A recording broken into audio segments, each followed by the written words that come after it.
Good day, followers, star senders, and public viewers.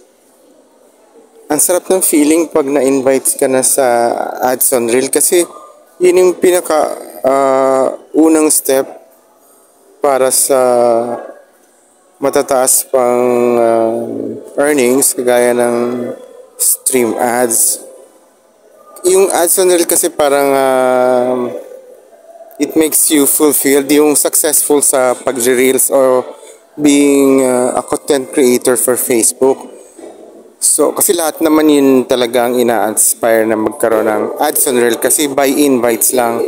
Wala siyang kailangang i-accomplish or basta you're just following the community standard, wala kang violation, okay na yung kay Meta. Hindi kagaya ng mga stream ads, kailangan may views, may quota. May views, reach, and kailangan mong matapos and minutes views. Hindi kagaya ng ads on reel. Parang once na you're a good content creator, pasok ka na doon, wala lang violations. And follow community standard, yun.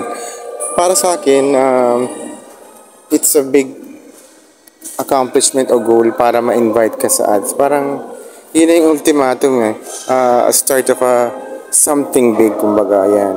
Hope everyone learned something. Kasi yung sa akin, ang basis ng ads on reel talaga yung reels achievements, pagigihan nyo po. Pag na-accomplish nyo yung mga reels, pasok na sa ads on reels. Yun lang. Salamat and God